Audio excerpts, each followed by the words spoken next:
Hello दोस्तों, आशा करता हूँ आप सब ठीक होंगे। स्वागत है आपका अपने YouTube channel only selection point पर। चलिए देखते हैं जीएस के कुछ महत्वपूर्ण प्रश्नों को, जो आगामी होने वाली परीक्षाओं की दृष्टि से अति महत्वपूर्ण है, जो परीक्षाओं में बार बार पूछे जाते हैं। इनको एवरग्रीन ग्रीन प्रश्न कह सकते हैं, जो एग्जामिनर के बहुत ही करीबी, मतलब दिल के करीबी क्वेश्चंस होते हैं, जिन्हें वो बार बार पूछते हैं। ठीक है, चलिए पहला प्रश्न देखते हैं। लेकिन सबसे पहले साथियों, यदि चैनल पर नए हैं तो सब्सक्राइब कर लीजिए और बेल आइकन को प्रेस कर लीजिए। बिना आप लोगों के सपोर्ट के साथियों कुछ जो है नहीं, अगर आप लोगों का सपोर्ट मिलेगा, आप लोग सपोर्ट करेंगे, तो मैं अंदर से और मोटिवेट होऊंगा कि अच्छे कंटेंट के साथ प्रॉपरली जो है वीडियो लाता रहूं आप लोगों के लिए, जो आप लोगों को एग्ज़ाम में बहुत ज़्यादा हेल्पफुल हो परीक्षाओं की दृष्टि से। ठीक है, तो अपना जो सपोर्ट है वो बनाए रखें। चलिए पहला प्रश्न देखते हैं। अखिल भारतीय सेवाओं के सृजन का अधिकार किसे प्राप्त है? लोकसभा, राज्यसभा, विधानसभा या इनमें से कोई नहीं? इसका जो सही आंसर है साथियों वो हो जाएगा ऑप्शन बी, अनुच्छेद 312। अनुच्छेद 312 में प्रावधान किया गया है कि अखिल भारतीय सेवाओं के सृजन के लिए राज्यसभा उपस्थित एवं मत देने वाले सदस्यों के 2/3 बहुमत से प्रस्ताव पारित करके अखिल भारतीय सेवाओं का सृजन कर सकता है। ठीक है, और देख लिए अनुच्छेद 249 में, यह प्रावधान किया गया है कि राष्ट्रीय महत्व के किसी मुद्दे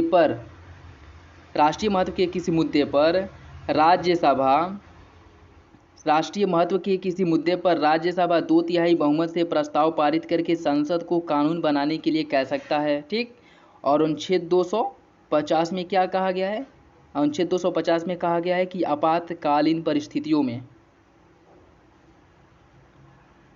आपातकालीन स्थिति में संसद राज्यसभा या राज्य सूची में वर्णित किसी विषय पर कानून का निर्माण कर सकता है। ठीक, अनुच्छेद 252 में क्या कहा गया है? अनुच्छेद 252 में कहा गया है कि 2 या 2 से अधिक राज्य विधानसभाओं के निवेदन पर संसद राज्य सूची में वर्णित किसी विषय पर कानून का निर्माण कर सकता है। लेकिन आपको बता दें कि ऐसा कानून उन राज्यों के लिए बाध्यकारी होगा जिन्होंने इसके निर्माण की सिफारिश की थी। ठीक है, मतलब पूरे भारत में या पूरे भारत के जो राज्य हैं, भारतीय राज्य हैं, उन सभी के ऊपर इस कानून को मानना बाध्यकारी नहीं होगा। ठीक है, इस कानून को मानना उन्हीं राज्यों के लिए बाध्यकारी होगा जिन्होंने इसके निर्माण करने की सिफारिश संसद से की थी। ठीक, और अगला एक कौन सा है? अनुच्छेद 253, जिसमें ये कहा गया है कि अंतर्राष्ट्रीय शांति एवं समझौतों को लागू करने के लिए संसद राज्य सूची में वर्णित किसी विषय पर कानून बना सकता है। ठीक है, चलिए अगला प्रश्न देखते हैं। देखिए साथियों, अखिल भारतीय सेवाओं के सृजन का अधिकार मात्र राज्यसभा को प्राप्त है। राज्यसभा अनुच्छेद 312 के तहत 2/3 बहुमत से पारित प्रस्ताव द्वारा अखिल भारतीय सेवाओं का सृजन कर सकती है। अगला प्रश्न देखिए, निम्नलिखित में से कौन सही सुमेलित नहीं है? समवर्ती सूची ऑस्ट्रेलिया संविधान से लिया गया है, मूल अधिकार संयुक्त राज्य अमेरिका, संसदीय शासन प्रणाली जर्मनी के संविधान से, राज्य की नीति निर्देशकता तो आयरलैंड से। बताइए साथियों, इसका सही आंसर क्या होगा? मतलब कौन सही सुमेलित नहीं है, ए, बी, सी या फिर डी? इसका जो सही आंसर है वो हो जाएगा ऑप्शन सी। इसका जो सही आंसर है वो जर्मनी नहीं होगा बल्कि यूके अर्थात ब्रिटेन है, क्योंकि संसदीय शासन प्रणाली ब्रिटेन के संविधान से लिया गया है। जबकि जर्मनी से क्या लिया गया है? जर्मनी से बता दें आपको साथियों, जर्मनी से आपातकालीन प्रावधान जो है वह जर्मनी से लिया गया। ठीक है, याद रखिएगा। देखिए, भारतीय संविधान में संसदीय शासन प्रणाली का प्रावधान ब्रिटेन के संविधान से लिया गया है, जबकि अन्य जो हैं वो सभी सही सुमेलित हैं। अगला प्रश्न देखिए, अंतर्राष्ट्रीय तिथिरेखा किस जलसंधि के समानांतर स्थित है? डोवर जल संधि, मलक्का जल संधि, सुंडा जल संधि, बेरिंग जल संधि। बताइए साथियों, इसका सही आंसर क्या होगा? ए, बी, सी या फिर डी? इसका जो सही आंसर है वो हो जाएगा ऑप्शन डी, अंतर्राष्ट्रीय तिथिरेखा बेरिंग जल संधि के समानांतर है। ठीक है, और आपको बता दिए ये कुल जो है 4 स्थानों पर मुड़ा हुआ है, जैसे ऐसे हुआ है, यहाँ ऊपर से जो है यहाँ बेरिंग जल संधि के पास मुड़ा हुआ है, फिर इधर अलूसियन द्वीप के पास मुड़ा हुआ है। ऐसे करते हुए 4 स्थानों पे इसको मोड़ा गया है। ठीक है, देखिए अंतर्राष्ट्रीय तिथि रेखा बेरिंग जल संधि के समानांतर स्थित है। ठीक, पृथ्वी पर ऐसी रेखाएं होती हैं, कौन? अंतर्राष्ट्रीय तिथि रेखा। पृथ्वी पर ऐसी रेखाएं होती हैं जो क्रमागत 2 कैलेंडर दिनों को अलग करती हैं। 0 देशांतर रेखा के पूर्व से अथवा पश्चिम से 180 डिग्री पर अंतर्राष्ट्रीय तिथि रेखाएं स्थित होती हैं।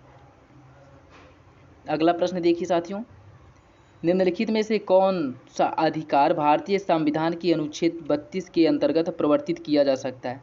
संवैधानिक अधिकार, मौलिक अधिकार, सांविधिक अधिकार या उपरोक्त सभी? बताइए इसका सही आंसर क्या होगा, ए, बी, सी या फिर डी? इसका जो सही आंसर साथियों वो हो जाएगा ऑप्शन बी। सुप्रीम कोर्ट अनुच्छेद 32 के तहत रीट जारी कर सकता है। मतलब अनुच्छेद 32 के अंतर्गत मौलिक अधिकारों के उल्लंघन की स्थिति में सुप्रीम कोर्ट को रीट जारी करने का अधिकार दिया गया है।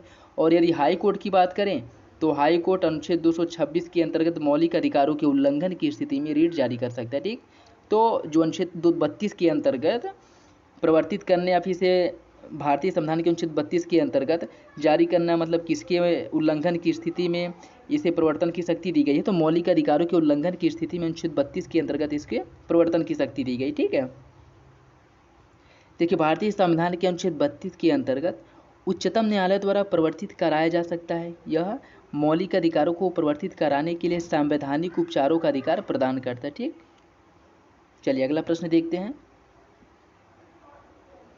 महात्मा गांधी को वन मैन बाउंड्री फोर्स की उपाधि किसने प्रदान की थी? चर्चिल, माउंटबेटन, कर्जन या फिर इरविन? बताया साथियों इसका सही आंसर क्या होगा, ए, बी, सी या फिर डी? इसका जो सही आंसर है वो हो जाएगा माउंटबेटन। माउंटबेटन ने महात्मा गांधी को वन मैन बाउंड्री फोर्स की उपाधि दी थी। और कब दी थी? जब भारत आज़ाद होने वाला था, उस समय मुस्लिम लीग और भारतीय राष्ट्रीय कांग्रेस के मध्य इस बात को लेकर के विवाद हुआ था, जब कि मुस्लिम मतलब एक मुस्लिम राष्ट्र पाकिस्तान को अलग जो है भारत से अलग एक राष्ट्र का निर्माण किया जाए जिसका नाम पाकिस्तान हो। और इसी संदर्भ में जो है मुस्लिम लीग द्वारा या भारतीय जो मुसलमान थे उनके द्वारा बंगाल वाले क्षेत्रों में, जो उस समय बंगाल प्रोविंस हुआ करता था, वहाँ पे बहुत ज़्यादा दंगे भड़का दिए गए थे जिसमें कत्लेआम मच रहा था। इसको शांत करने के लिए, इस दंगों को शांत करने के लिए महात्मा गांधी अकेले जो है वहाँ पे चले गए थे। ठीक है, जिसको देखते हुए माउंटबेटन ने इन्हें वन मैन बाउंड्री फोर्स की उपाधि प्रदान की थी। चलिए अगला प्रश्न देखिए महात्मा गांधी को वन मैन बाउंड्री फोर्स की उपाधि स्वतंत्र भारत के प्रथम गवर्नर जनरल माउंटबेटन ने दिया था। अगला प्रश्न देखिए, निम्नलिखित में से कौन शेयर बाजार में सटोरिया नहीं है?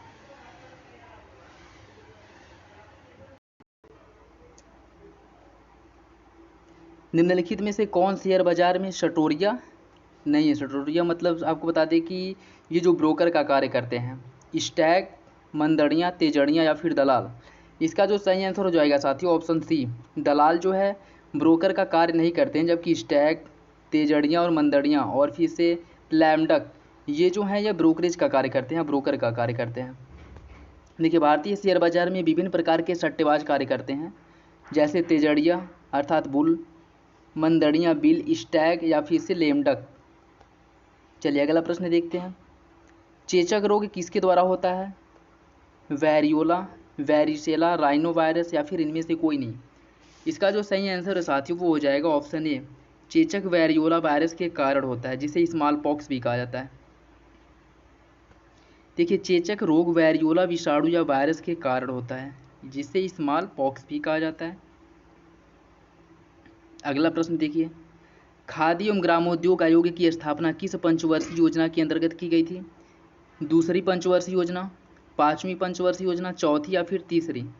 इसका जो सही आंसर होगा साथियों वो हो जाएगा ऑप्शन ए। द्वितीय पंचवर्षीय योजना के अंतर्गत खादी एवं ग्रामोद्योग आयोग की स्थापना की गई थी। और द्वितीय पंचवर्षीय योजना जो है वह नेहरू महालनोबिस मॉडल पर आधारित है। ठीक है, द्वितीय पंचवर्षीय योजना नेहरू महालनोबिस मॉडल पर आधारित है। देखिए खादी एवं ग्रामोद्योग आयोग की स्थापना द्वितीय पंचवर्षीय योजना के अंतर्गत की गई थी।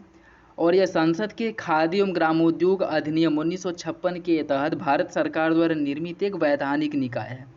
आपको बता दें साथियों कि वैधानिक निकाय क्या होता है, जिसका प्रावधान संविधान में नहीं होता है, किसी अधिनियम के माध्यम से जोड़ा जाता है या जिसकी स्थापना जो है किसी अधिनियम के माध्यम से की जाती है, उसे वैधानिक निकाय कहा जाता है। जबकि संवैधानिक निकाय वे होते हैं जिनका वर्णन या प्रावधान संविधान में किसी अनुच्छेद या संविधान के किसी भाग में जिसका वर्णन किया गया हो, उसे संवैधानिक निकाय कहा जाता है। ठीक है। और आपको बता दें कि ये खाद्य एवं ग्रामोद्योग आयोग जो है वह लघु एवं सूक्ष्म मध्यम उद्योग अर्थात MSME मंत्रालय के अंतर्गत कार्य करता है। ठीक है, MSME मंत्रालय के अंतर्गत कार्य करता है। चलिए अगला प्रश्न देखते हैं। निम्नलिखित में से कौन सा ही सुमेलित नहीं है? ब्रह्म समाज राजा Ram Mohan Roy, Prarthana Samaj Atmaram Pandurang, Theosophical Society Annie Besant, Young Bengal आंदोलन हेनरी विवियन डेरोजियो। कौन सा ही सुमेलित नहीं है? इसका जो सही आंसर है साथियों वो हो जाएगा ऑप्शन सी। थियोसोफिकल सोसाइटी की स्थापना एनी बेसेंट द्वारा नहीं किया गया था, बल्कि थियोसोफिकल इसकी स्थापना जो है मैडम ब्लाउतस्की एवं कर्नल अलकाट द्वारा की गई थी 1875 ईस्वी में। ठीक है। और ब्रह्म समाज की स्थापना राजा राम मोहन राय द्वारा 1828 ईस्वी में किया गया था। प्रार्थना समाज की स्थापना आत्माराम पांडुरंगा द्वारा 1861 ईस्वी में किया गया था।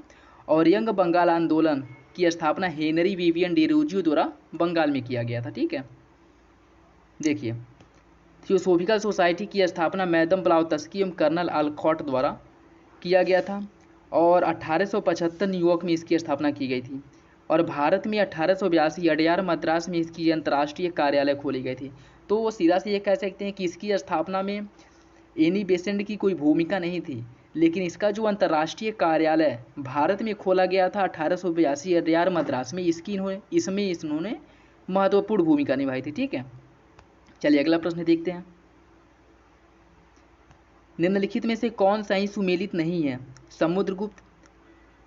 समुद्रगुप्त ने पराक्रमांक की उपाधि ग्रहण की थी, चंद्रगुप्त द्वितीय ने विक्रमादित्य की उपाधि, कुमारगुप्त ने शाकारी की उपाधि और स्कंदगुप्त ने क्रमादित्य की उपाधि। पता है साथियों इसका सही आंसर कौन सा होगा, मतलब कौन सही सुमेलित नहीं है, A, B, C या फिर D? इसका जो सही आंसर है साथियों वो हो जाएगा ऑप्शन सी। कुमारगुप्त ने शाकारी की उपाधि धारण नहीं की थी।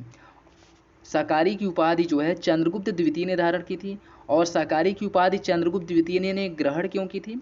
शकों को पराजित करने के कारण चंद्रगुप्त द्वितीय ने शाकारी की उपाधि धारण की थी। देखिए भारतीय अनुश्रुतियों में चंद्रगुप्त द्वितीय को शाकारी कहा गया है। कुमारगुप्त ने महेंद्रादित्य, श्री महेंद्र और अश्वमेघ महेंद्र की उपाधि धारण की थी। और कुमारगुप्त ने अश्वमेघ महेंद्र की उपाधि ग्रहण क्यों की थी? क्योंकि इसने कुमारगुप्त द्वारा अश्वमेघ यज्ञ का आयोजन किया गया था, जिसके द्वारा इसने अश्वमेघ महेंद्र की उपाधि धारण की थी। और आपको बता दें कि ये गुप्त साम्राज्य या कह सकते हैं गुप्ता डायनेस्टी में कुमारगुप्त और समुद्रगुप्त दो ऐसे शासक थे जिन्होंने अश्वमेघ यज्ञों का आयोजन किया था। ठीक है, और समुद्रगुप्त ने पराक्रमांक, स्कंदगुप्त ने क्रमादित्य की उपाधि धारण की थी। और अगर आपको ये मतलब पूछ ले कि ये जो हूणों का आक्रमण किस गुप्त शासक के शासनकाल में प्रारंभ हुआ था या पहली बार हुआ था, तो स्कंदगुप्त के शासनकाल में हूणों ने सर्वप्रथम आक्रमण किया था। चलिए अगला प्रश्न देखते हैं। भारत में कर्मचारियों के महंगाई भत्ते का निर्धारण का आधार क्या है?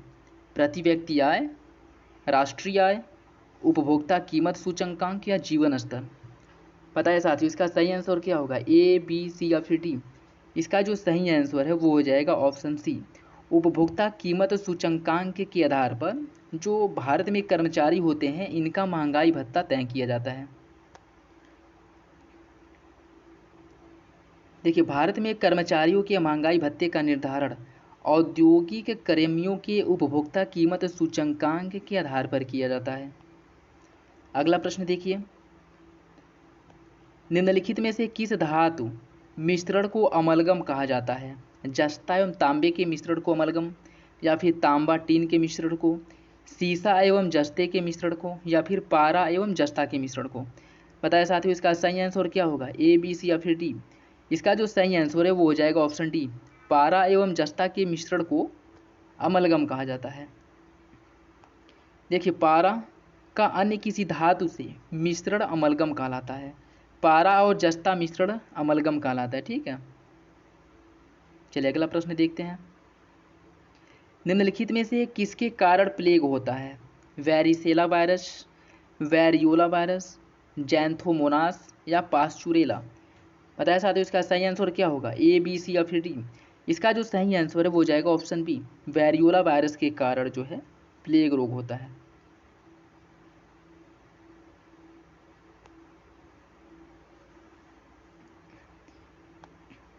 सॉरी साथियों, इसका जो है वैरियोला वायरस ना होकर के पास्चुरेला पेस्टिस, पास्चुरेला पेस्टिस के कारण होता है। जैसे जो कुत्तों में, जानवरों में पिस्सू पाए जाते हैं, ठीक है, चूहों में ये प्लेग जो है, प्लेग रोग, पिस्सू जो पाए जाते थे वो पिस्सू रोग के कारण ही ये पास्चुरेला वायरस या पेस्टिस जो है ये प्लेग वायरस, प्लेग रोग होता है, जिसमें महत्वपूर्ण भूमिका भी से विषाणु जो है, जो इसका वाहक होता है वो पास्चुरेला पेस्टिस है।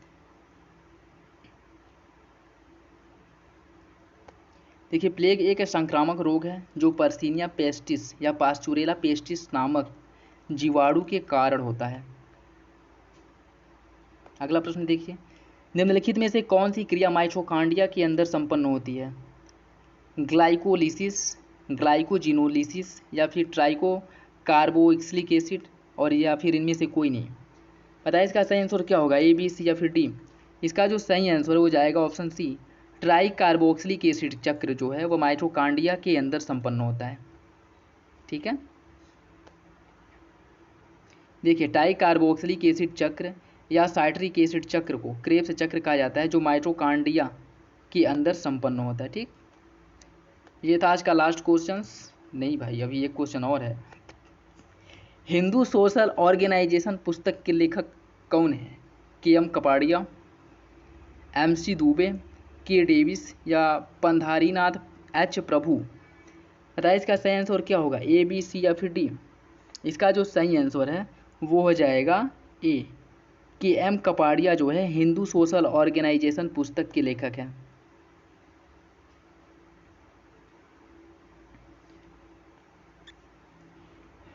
ये था आज का लास्ट क्वेश्चन। आशा करता हूँ कि आप लोगों को अच्छा लगा होगा।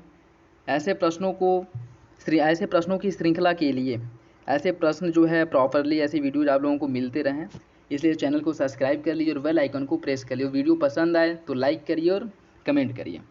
चलिए मिलते हैं अगले वीडियो में, तब तक के लिए धन्यवाद।